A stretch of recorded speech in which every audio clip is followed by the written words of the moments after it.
안녕하세요. 치과의사 올소입니다. 참 환자분들 질문이 다양한 게 있는데 얘기 다 끝내고 칫솔질 열심히 하시고 치간칫솔 쓰세요. 다음에 봬요. 이러고 나가다 보면 돌아서서 물어보시는 것들이 몇 가지 있습니다.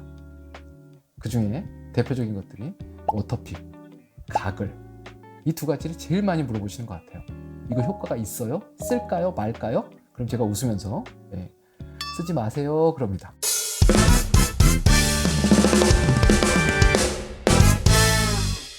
자, 우리가 보통 잇몸 질환이라고 얘기하는 것들, 잇몸뼈가 녹아서 이가 뿌리가 드러나고 흔들려서 빠지는 거, 되게 무섭죠? 이걸 일으키는 건 세균이라고 부릅니다. 이놈의 세균들이 우리 조직을 망가뜨린다고 해요. 쟤들 살려고 그러는 거죠. 좀 슬프지만 인간이란 존재가 쟤들 살라고 자연을 자꾸 망가뜨리는 거하고 비슷한 것 같아요. 옛날엔 참 동네가 좋았는데 어느 날 가보니까 포장이 쫙 깔리고 아파트가 들어서 있고 풀이라고는 볼 수 없는 상황이 돼버렸어요. 심지어는 흐르던 강물이나 냇가도 다 메꾸고 인공적으로 호수를 만들어서 여기가 호수공원이다, 뭐 이런 얘기도 하고 있고요. 이게 자연 입장으로 봤을 때는 상당히 심한 파괴를 겪고 있는 거죠. 이게 우리 몸과 같은 거예요. 인간이 지구의 세균 같은 건데 이렇게 얘기하면 좀 슬프죠. 그런데요, 이게 뭘로 조절이 될 건가 하는 게 잇몸 질환을 어떻게 관리할 건가 하는 근거입니다.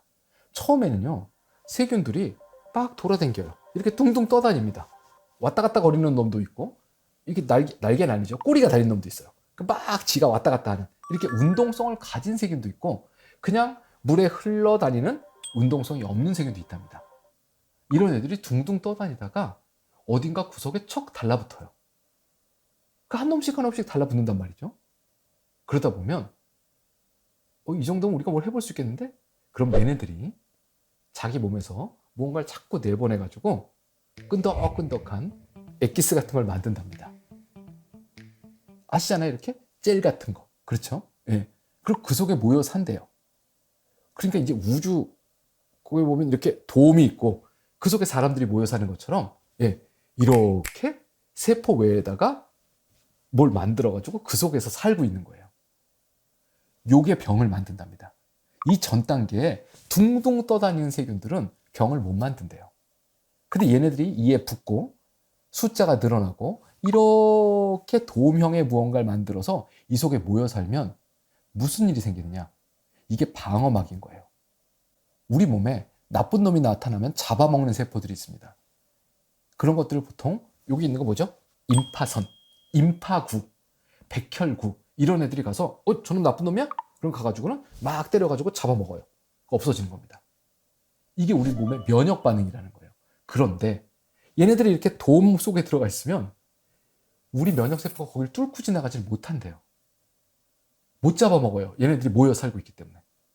또 다른 거는요, 항생제를 먹어도 항생제가 그 안으로 못 들어간답니다.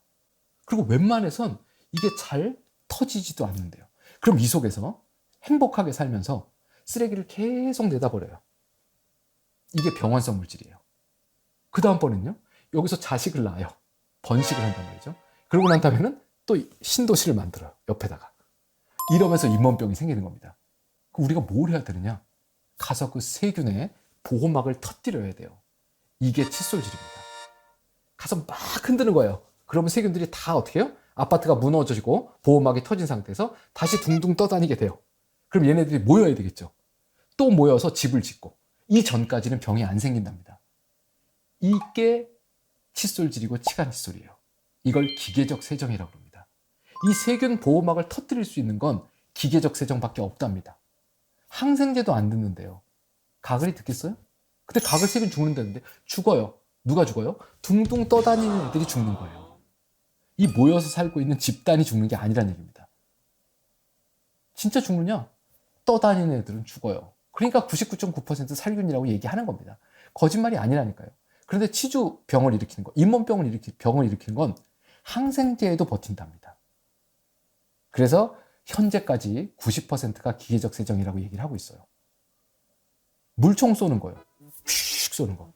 얘는요, 못 건드린답니다. 이걸 뭐라고 그러냐면 우리가 바이오필름이라고 그래요. 이 바이오필름은 못 건드린답니다. 자, 우리 상식적으로, 일상생활에서 이게 물속에 오래 담가 놓던 것들 있죠. 고무.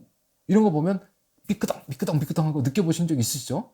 예. 이 미끄덩거리는 것들이 그 고무 표면이나 접시 표면에 세균막이 달라붙어서 증식이 된 거예요. 이걸 바이오필름이라고 합니다. 그 미끄덩거리는 막이요. 이거 물총 쏘면 닦이던가요? 샤워기로 막 이렇게 하면 떨어져요? 안 떨어지잖아요. 어떻게 해야 돼요? 손으로 박박 문질러야 떨어지는 겁니다. 그렇죠? 아니면 솔로 씻든가. 이에 붙어 있는 게 그렇습니다. 그러니까 물총을 아무리 쏘셔도 치아사에 낀 음식물 찌꺼기만 빼낼 뿐이고 둥둥 떠다니는 세균들을 희석시켜서 꺼낼 수는 있지만 치아면에 딱 달라붙어 있는 질병의 원인인 바이오필름 보호막은 못 건드리는 겁니다. 그래서 그거 쓰실 시간에 칫솔질을 한번 더 하세요라고 안타깝게 얘기하는 거예요. 그리고 칫솔질과 치간 칫솔이면 세균을 막 흔들어 놔서 얘네들이 다 둥둥 떠다니는 집 없는 고아가 되게 만들어 놓고 나면 얘네들이 다시 모여서 정착할 때까지 병이 안 생긴다고 그랬죠. 그게 12시간에 한 번은 해야 된답니다. 그래서 12시간에 한 번씩 들어가서 정말로 현미경적인 세균 집을 허문다라는 생각으로 세균의 보호막을 깨뜨린다는 생각으로 꼼꼼하게 닦으시면 잇몸병은 안 생기는 거예요. 세균은 조직적으로 모여서 뭉쳐서 사회생활을 할 때 병원성을 내는 겁니다. 둥둥 떠다니는 건 잡을 필요도 없어요. 물론 잡으면 달라붙는 확률이 줄어들긴 하겠죠. 예. 그래서 칫솔질은 치아에 붙어있는 음식물 찌꺼기를 빼는 게 아닙니다. 이건 이쑤시개라고 불러요. 이건 물로 쏘면 물쑤시개입니다. 그 다음번에는요. 달라붙어 있고 조직화되어 있는 것들. 우리의 아파트 단지 같은 것들. 이런 것들을 허물어야 돼요. 다시 아파트를 지을 때까지는 병원성 물질이 안 나온다는 겁니다. 그게 여러분한테 말씀드리는 게 12시간에 한 번씩이에요. 그 올바른 칫솔질 방법, 세균을 조절하는 방법이 SOOD라고 제가 열심히 얘기하고 다니는 칫솔질 방법입니다.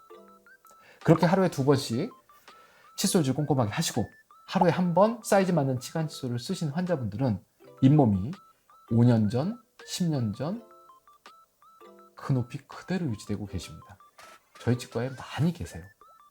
그러니까 쓸데없는 데 관심 두지 마시고 그렇죠? 예, 편한 거 찾지 마시고 오늘부터 내가 세균을 조절한다는 마음으로 현미경적인 눈을 가지고 칫솔질을 한다는 마음 그런 가짐으로 그렇죠? 한번 꼼꼼하게 닦아보셨으면 좋겠다는 생각입니다. SOD 수두입니다. 감사합니다.